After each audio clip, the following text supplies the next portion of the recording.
Iran, America Iran is a disgrace. और Israel. He targeted Iran's main enrichment facility. आखिर इन सब की लड़ाई है किस बात? Israel launched multiple strikes on Iran. दुनिया में 57 इस्लामिक कंट्रीज हैं, लेकिन क्या वजह है कि अमेरिका और इसराइल इन सब को छोड़कर सिर्फ एक मुल्क ईरान के पीछे पड़े हुए हैं? ईरान और अमेरिका की इस जंग को पूरी तरह समझने के लिए हमें आपको वापस वर्ल्ड वॉर 2 के दौर में ले जाना होगा। We shall never surrender. World war 2 के वक्त दुनिया के हर मुल्क के पास सिर्फ 2 ऑप्शंस थे, या तो ब्रिटिश एम्पायर का साथ दे या फिर हिटलर का। ज्यादातर मुल्कों ने ब्रिटिश एम्पायर का साथ दिया, लेकिन उस वक्त ईरान के बादशाह ने ब्रिटिश एम्पायर का साथ छोड़कर हिटलर से हाथ मिला लिया। इसके बाद ईरान और जर्मनी बहुत करीब दोस्त बन गए। ये बात ब्रिटिश एम्पायर को बिल्कुल पसंद नहीं आई, इसलिए बरतानिया ने हर तरफ से ईरान पर हमला कर दिया और बहुत तेजी से ईरान पर कब्जा करना शुरू कर दिया। ये देखकर ईरान के बादशाह ने चंद दिनों में ब्रिटिश एम्पायर के सामने सरेंडर कर दिया और अपनी बादशाहत बचाने के लिए भीख मांगने लगा। ब्रिटिश एम्पायर ने कहा, ठीक है, मगर एक शर्त पर, तुम्हें ईरान के तख्त से उतरना होगा और अपने 22 साल के जवान बेटे को ईरान का नया बादशाह बनाना होगा, क्योंकि उसका बेटा रजा शाह पहलवी ब्रिटिश एम्पायर का वफादार पपेट था। ईरान का नया बादशाह अंग्रेजों से बहुत ज्यादा मुतासिर था। वो चाहता था कि ईरान के लोग भी बिल्कुल वेस्ट की तरह कपड़े पहने, उनकी तरह पार्टीज करें और अपने तमाम रिवायती वैल्यूज को भूल जाएं। इसी वजह से उसने पहले दिन से कोशिश शुरू कर दी कि किस तरह इस्लाम को ईरान के लोगों से दूर कर दिया जाए। उसने हिजाब पहनने पर पाबंदी लगा दी, कई मदरसे और मसाजिद बंद करवा दी और ईरान के बड़े बड़े इस्लामिक स्कॉलर्स को गिरफ्तार करना शुरू कर दिया। इनकी जगह म्यूजिक, पार्टीज और शराब को पूरे ईरान में फैला दिया। ऐसा वक्त भी आया कि ईरान जैसा इस्लामी मुल्क दुनिया को शराब एक्सपोर्ट करने लगा। ईरान के इस बादशाह का ख्याल था कि वो जो भी कर रहा है अच्छा काम कर रहा है। उसने दावे से कहा, we are the king of kings. एक दफा उसने सऊदी के किंग फैसल से कहा कि तुम किस पुराने जमाने में रह रहे हो, तुम्हें भी चाहिए कि सऊदी को बिल्कुल वेस्ट की तरह एक लिबरल मुल्क बनाओ। लेकिन किंग फैसल ने इस बात से इनकार कर दिया। मजे की बात यह है कि आज वही सऊदी ईरान से कहता है कि तुम भी थोड़ा लिबरल बनो, लेकिन अब ईरान उनकी बात नहीं मानता। ईरान के बादशाह ने इस्लाम से दूरी इख्तियार करने की इतनी कोशिश की कि ईरान के तमाम बड़े इस्लामिक स्कॉलर्स उसके खिलाफ हो गए। उसके बाद ईरान के मसाजिद और मदारिस में ये स्कॉलर्स बादशाह के खिलाफ तकरीरें करने लगे। इन स्कॉलर्स में सबसे बड़ा नाम था आयतुल्लाह खुमैनी का। खुमैनी के बारे में हम फुल डिटेल डॉक्यूमेंट्री बनाने वाले हैं, सो सब्सक्राइब करें चैनल को। खुमैनी और उसके फॉलोअर्स ईरान की अवाम को बादशाह के खिलाफ बगावत के लिए उकसाने लगे। Khomeini, they cried, we're waiting for you. धीरे धीरे खुमैनी की ताकत ईरान में इतनी बढ़ गई कि बादशाह ने उसे गिरफ्तार करके ईरान से हमेशा के लिए निकाल दिया और इसके बाद इमाम खुमैनी इराक में जाके रहने लगे, जहां एक जवान लीडर उनकी हर हरकत को बड़े गौर से देख रहा था, सद्दाम हुसैन। आहिस्ता आहिस्ता सद्दाम हुसैन भी खुमैनी की ताकत से घबराने लगा। एक दिन उसने ईरान के बादशाह से कहा, अगर आप चाहे तो मैं खुमैनी को साइडलाइन करके उसे गोली मार देता हूँ। सद्दाम के लिए ये एक बहुत ही आम बात थी, जिसका जिक्र हम अपनी नेक्स्ट वीडियोस में करेंगे, which will be about who was Saddam Hussain. अच्छा, तो ईरान के बादशाह ने सद्दाम को जवाब में कहा, नहीं, इसे मारने की ज़रूरत नहीं, ये बूढ़ा खुमैनी मेरा कुछ नहीं बिगाड़ सकता। इमाम खुमैनी इराक में बैठकर अपनी स्पीचेस को कैसेट्स में रिकॉर्ड करने लगे। ये कैसेट्स सीक्रेट तरीके से स्मगल होकर पूरे ईरान में फैलाई जाती थी। खुमैनी की बातें सुनकर लोग इतने इंस्पायर हो गए कि धीरे धीरे उन्होंने ईरान के बादशाह के बजाय इमाम खुमैनी को अपना लीडर मानना शुरू कर दिया। लेकिन फिर भी ईरान के बादशाह को हटाना कोई आसान काम नहीं था, क्योंकि उसके पास एक बहुत ही खतरनाक फौज और सुपर पावर अमेरिका का सपोर्ट हासिल था। America gave us generous and valuable financial and military assistance. वो मुसलमान दुनिया में अमेरिका का फेवरेट पपेट था, मगर जब ईरान का बादशाह अपनी ताकत की पीक पर था, उसने अपनी जिंदगी की सबसे बड़ी गलती की, द फ्लेम्स ऑफ पर्शिया।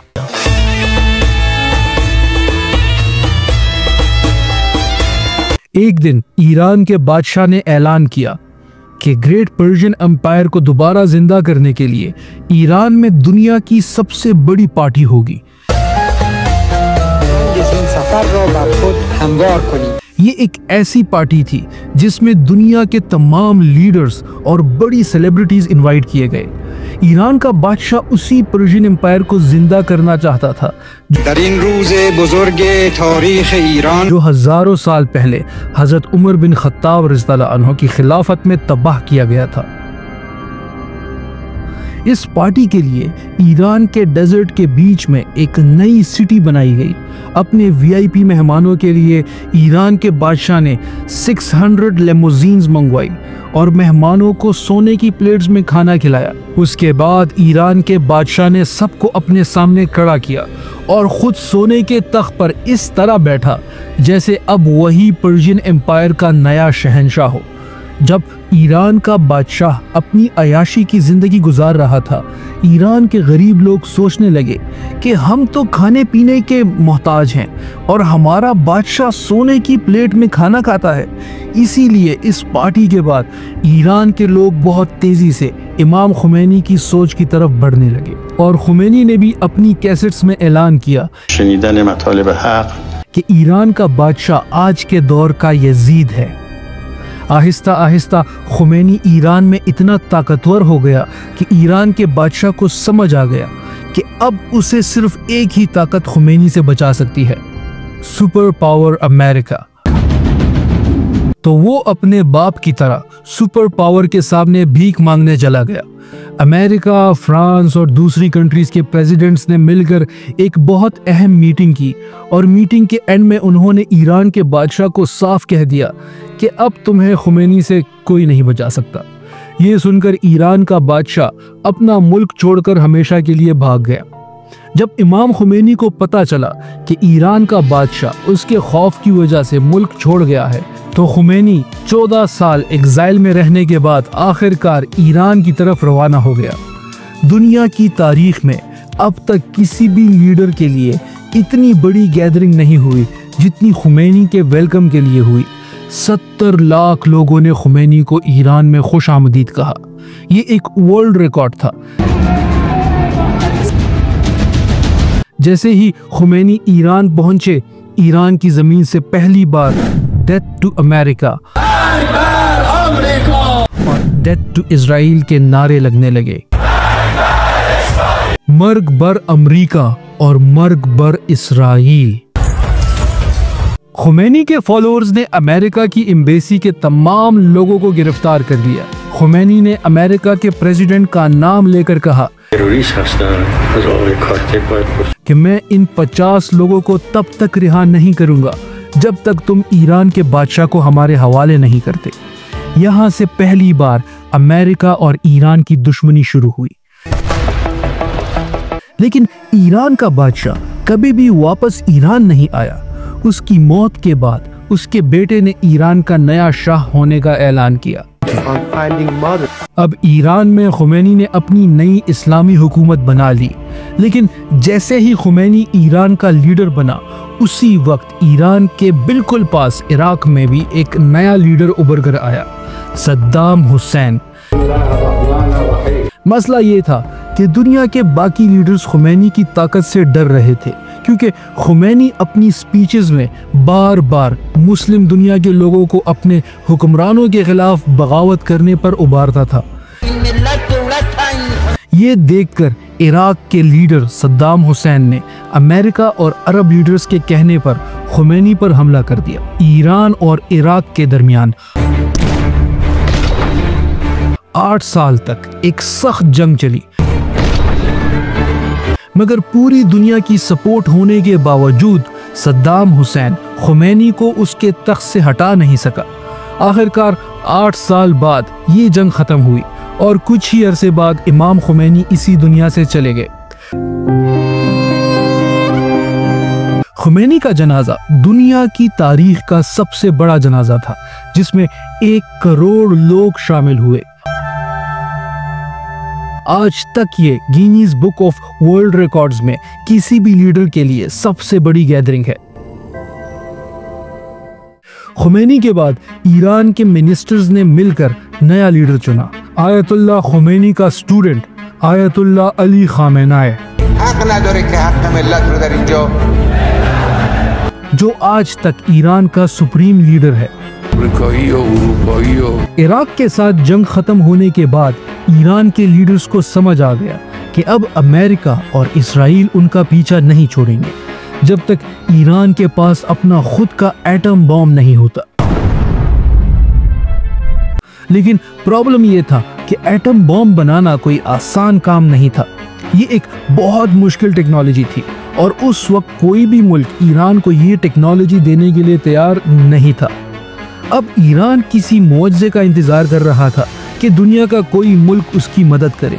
और अजीब बात यह है कि एग्जैक्टली ऐसा ही हुआ। ईरान के बिल्कुल करीब दुनिया की पहली इस्लामिक कंट्री पाकिस्तान ने अपना पहला एटम बॉम्ब बनाया।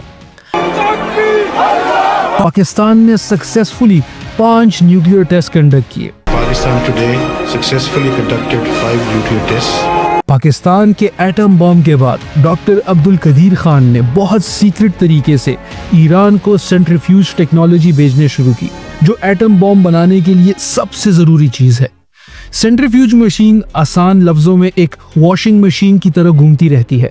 फ़र्क सिर्फ ये होता है कि इसमें कपड़ों की जगह यूरेनियम डाला जाता है, और अगर यूरेनियम को इस मशीन में थोड़ी देर के लिए घुमाया जाए, मतलब 5%, तो बिजली बनती है। लेकिन अगर यूरेनियम को ज्यादा देर तक घुमाया जाए, 90% तक, तो एटम बॉम्ब बनता है। ईरान ने पाकिस्तान की इस टेक्नोलॉजी को यूज करके न्यूक्लियर प्लांट्स बनाना शुरू कर दिए। मगर जैसे ही ईरान ने ये काम शुरू किया, किसी तरह ये बात अमेरिका को पता चल गई। पाकिस्तान का एटम बॉम्ब तो किसी हद तक अमेरिका को कबूल था, लेकिन ईरान पाकिस्तान से बिल्कुल मुख्तलिफ था। वो बार बार अमेरिका को आंखों में आंखें डालकर धमकियां देता था। इसीलिए जैसे ही अमेरिका को ईरान के इस प्रोजेक्ट का पता चला, अमेरिका का प्रेसिडेंट दुनिया के सामने आया और अपनी स्पीच में कहा कि दुनिया में कुछ मुल्क ऐसे हैं जो केमिकल और एटम बॉम्ब्स बनाना चाहते हैं। उनमें पहला था इराक का सद्दाम हुसैन और दूसरा ईरान का खामेनाई, जो कि दुनिया अब जानती है कि ये जॉर्ज बुश का एक बहुत बड़ा झूठ था। जॉर्ज बुश की इस स्पीच के चंद अरसे बाद अमेरिका ने सद्दाम हुसैन पर हमला कर दिया। इराक में हजारों लोगों को मारकर उसकी हुकूमत खत्म कर दी। सद्दाम की हुकूमत को आसानी से तोड़ने के बाद अमेरिका को यह यकीन हो गया कि वो किसी भी मुल्क पर झूठा इल्जाम लगाकर उस पर हमला कर सकता है। इसीलिए अफगानिस्तान और इराक पर हमला करने के बाद अब अमेरिका का अगला निशाना ईरान था, और अमेरिका बार बार दोबारा ये झूठ बोलने लगा कि ईरान के पास एटम बॉम्ब्स हैं। जिसके बाद अब पूरी दुनिया की निगाहें ईरान के लीडर आयतुल्लाह खामेनाई पर थी, और ये ईरान पर हमला करने का बेस्ट वक्त था, क्योंकि ईरान के एक तरफ अफगानिस्तान में अमेरिका की बहुत बड़ी फौज थी और दूसरी तरफ इराक भी अमेरिका की फौज से भरा हुआ था। मतलब अमेरिका ने ईरान को हर तरफ से घेर लिया था। अब सबकी निगाहें आयतुल्लाह खामेनाई पर थी कि वो कैसे अपने मुल्क ईरान को सुपर पावर अमेरिका से बचाएगा। और यहाँ खामेनाई ने एक ऐसी बात कह दी कि अमेरिका के पास ईरान पर हमला करने के सारे बहाने ख़त्म हो गए। खामेनाई, जो कि इस्लामी दुनिया का एक बड़ा स्कॉलर है, उसने एक फतवा दिया कि इस्लाम में मुसलमानों के लिए एटम बॉम्ब बनाना हराम है, क्योंकि इस्लाम हमें ये सिखाता है कि जंग के मैदान में भी किसी बच्चे, बूढ़े या औरत को नहीं मारा जा सकता, बल्कि जंग में दरख्तों तक को काटने की इजाजत नहीं है। लेकिन एटम बॉम्ब एक ऐसी चीज है जो बिना किसी तफरीक के सब कुछ तबाह कर देती है। इसीलिए ईरान के खामेनाई ने एटम बॉम्ब को मुसलमानों के लिए हराम करार दिया और साथ ही ये ऐलान किया कि ईरान का एटम बॉम्ब बनाने का कोई इरादा नहीं है। उसने ईरान के दरवाजे सबके लिए खोल दिए और ये कहा कि दुनिया की कोई भी एजेंसी ईरान आकर खुद देख ले कि ईरान का एटम बॉम्ब बनाने का कोई प्रोग्राम नहीं है। लेकिन जब यूएन की टीम ईरान गई तो उसने देखा कि ईरान के तमाम न्यूक्लियर प्लांट्स बिल्कुल उसी डिजाइन पर बने हैं जो पाकिस्तान में बनाए गए थे। पूरी दुनिया को समझ आ गया कि ईरान ने ये टेक्नोलॉजी पाकिस्तान से खरीदी है और पाकिस्तान पर इतना प्रेशर बढ़ने लगा कि खुद डॉक्टर अब्दुल कदीर खान ने टीवी पर आकर इस बात को तस्लीम किया और सबसे माफी मांगी। पाकिस्तान ने दुनिया को खुश करने के लिए डॉक्टर अब्दुल कदीर खान को गिरफ्तार करके उसे अपने ही घर में नजरबंद कर दिया। खामेनाई के इस फतवे के बाद अमेरिका के पास ईरान पर हमला करने का अब कोई बहाना नहीं बचा था। लेकिन दुनिया में एक कंट्री ऐसी थी जो बार बार अमेरिका को ईरान पर हमला करने के लिए मजबूर कर रही थी, इसराइल। लेकिन अमेरिका ने इसराइल की बात नहीं मानी, मगर आहिस्ता आहिस्ता हालात तब्दील होने लगे। ईरान के एक बहुत इम्पोर्टेंट शख्स ने फ्रांस में बैठकर एक अजीब बात लिखी कि आयतुल्लाह खामेनाई का एटम बॉम्ब का हराम कहने का फतवा झूठा है और वो इस्लाम के एक कॉन्सेप्ट तकिया के पीछे छुपा हुआ है। इस्लाम में तकिया का मतलब होता है कि कोई भी शख्स अपनी जान बचाने के लिए झूठ बोल सकता है। उस शख्स ने कहा कि खामेनाई ईरान के लोगों की जान बचाने के लिए ये झूठा फतवा दे रहा है। और ये शख्स महमूद मुराद खान कोई आम शख्स नहीं था, खामेनाई की बहन का बेटा था। खामेनाई की बहन और उसका ये बेटा ईरान में उसके सबसे बड़े दुश्मनों में से है। इन्हीं दिनों अमेरिका का भी ईरान पर शक बढ़ने लगा। आखिरकार 2009 में अमेरिका ने ईरान पर बहुत सख्त सैंक्शंस लगा दी। सैंक्शंस लगने से पहले ईरान की इकोनॉमी बहुत तेजी से बढ़ रही थी, लेकिन जैसे ही सैंक्शंस लगी ईरान की इकोनॉमी बिल्कुल गिर गई। अमेरिका के इन सैंक्शंस के बाद ईरान जैसा ऑयल और गैस से मालामाल मुल्क बैंकरप्ट होने लगा। अमेरिका की मर्जी के बगैर ईरान अपनी गैस किसी भी मुल्क को नहीं बेच सकता था। इवन पाकिस्तान से डील होने के बावजूद पाकिस्तान ईरान से गैस नहीं खरीदता और ईरान की सस्ती गैस छोड़कर दूर कतर से LNG मंगवाता है। सिर्फ 3 बड़ी कंट्रीज ऐसी है जो ईरान के साथ आज भी बिजनेस करती है, चाइना, रशिया और इंडिया। आखिर अमेरिका की इन सैंक्शंस की वजह से ईरान के हालात इतने खराब हुए कि ईरान की गवर्नमेंट अमेरिका से डील करने के लिए तैयार हो गई और आखिरकार अमेरिका के प्रेसिडेंट बारक ओबामा के साथ ईरान ने न्यूक्लियर डील पर अंडरस्टैंडिंग की कि ईरान एटम बॉम्ब नहीं बनाएगा, जिसके बदले में अमेरिका ईरान से सारे सैंक्शंस हटा देगा। इस डील से ईरान की इकोनॉमी दोबारा स्ट्रॉन्ग होने लगी, जो दोनों मुल्कों के लिए एक बहुत बड़ी कामयाबी थी। लेकिन पहले दिन से ही अमेरिका में एक शख्स ऐसा था जो इस डील का सख्त मुखालिफ था, डोनाल्ड ट्रंप। ट्रंप इस डील के इसलिए खिलाफ था क्योंकि अमेरिका में यहूदियों का एक बहुत बड़ा नेटवर्क है जिनके सपोर्ट के बगैर वहाँ कोई कुछ नहीं कर सकता। इसलिए अपने पहले इलेक्शंस जीतने के कुछ ही अरसे बाद डोनाल्ड ट्रंप ने ईरान से की हुई डील खत्म कर दी।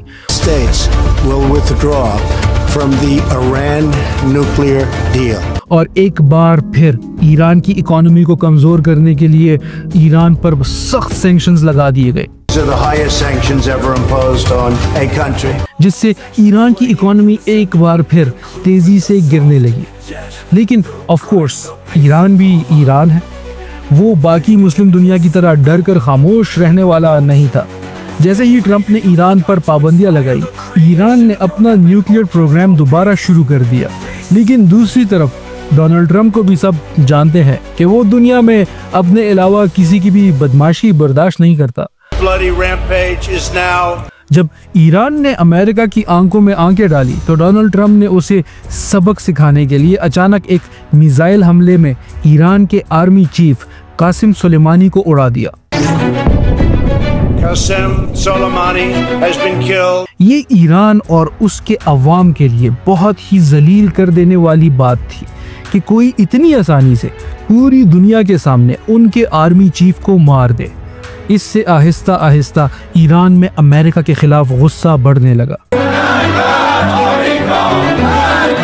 और जैसे ही सुलेमानी की मौत के बाद ईरान में नए इलेक्शंस हुए, ईरान के अगले इलेक्शंस में एक नया प्रेसिडेंट आया, इब्राहिम रईसी, जो ईरान का बहुत ही सख्त प्रेसिडेंट था और किसी हाल में भी अमेरिका और इसराइल के सामने झुकने के लिए तैयार नहीं था। इब्राहिम रईसी के प्रेसिडेंट बनते ही ईरान का न्यूक्लियर प्रोग्राम दोबारा बढ़ने लगा और उसी वक्त उसने सबको ये बात क्लियरली समझा दी कि ईरान अब अमेरिका से कोई डील नहीं करेगा और इसके साथ ही उसने इसराइल के खिलाफ लड़ने वाले सारे ग्रुप्स को फंडिंग और वेपन्स भेजना शुरू कर दिए। उन्हीं के दौर में इसराइल और गजा के दरमियान जंग के हालात बढ़ने लगे। लेकिन हम सब जानते हैं कि जब कोई लीडर अमेरिका और इसराइल के खिलाफ इतना ओपनली बोलता है तो फिर उसके साथ क्या होता है। प्रेसिडेंट रईसी हेलीकॉप्टर क्रैश में हलाक हो गए। President Raisi died when the helicopter crashed. रईसी के जाने के बाद आज से 1 साल पहले ईरान में दोबारा इलेक्शंस हुए, जिसमें ईरान के अवाम ने इब्राहिम रईसी के बिल्कुल ऑपोजिट एक नरम मिजाज और सुलझे हुए लीडर को चुना, जिसने प्रेसिडेंट बनते ही सबसे पहले ये ऐलान किया कि हम आज भी आयतुल्लाह खमेनाई के उसी फतवे के साथ मजबूती से खड़े हैं कि ईरान कभी भी एटम बॉम्ब नहीं बनाएगा। Nukes, so they are not developing nukes. साथ ही उसने ये भी कहा कि ईरान अमेरिका बल्कि पूरी दुनिया के साथ डील करने को तैयार है, जिससे बहुत ही सीक्रेटली आज से कुछ अरसा पहले अमेरिका और ईरान के दरमियान दोबारा डील के लिए मीटिंग्स शुरू हो गई। लेकिन इसराइल कभी भी ये नहीं चाहता था कि अमेरिका और ईरान के आपस में डील हो जाए। इसराइल हर तरीके से कोशिश करने लगा और इस कोशिश में इसराइल ने दोबारा ईरान पर झूठे इल्जाम लगाने शुरू कर दिए और कि ईरान 1 महीने के अंदर अंदर एटम बॉम्ब बनाने जा रहा है, जो वो पिछले 25 साल से कह रहा है। It could be within a few months. ये कैसा एटम बॉम्ब है जो पिछले 25 साल से हर महीने बनने वाला है लेकिन अभी तक नहीं बना। Who will be the first to achieve nuclear weapons? Iran could produce a nuclear weapon in a very short time. From there, it's only a few months, possibly a few weeks. An initial device within months. Iran has never given up its quest for nuclear weapons. Well, no one knows.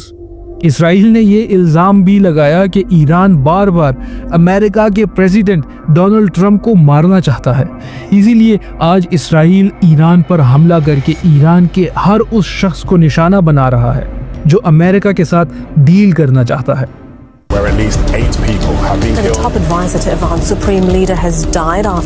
Israel के इन हमलों का मकसद ये है कि किसी तरह Iran गुस्से में आकर कोई गलत कदम उठाए जिससे सुपर पावर अमेरिका ईरान पर हमला कर दे और फिर वो हुकूमत जो बहुत साल पहले आयतुल्लाह खुमैनी ने बनाई थी टूट जाए।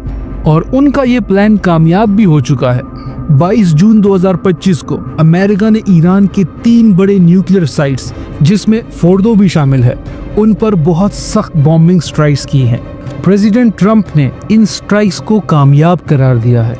ये हमले ईरान के न्यूक्लियर प्रोग्राम और यूएस फोर्सेस पर होने वाले खतरे के जवाब में किए गए हैं।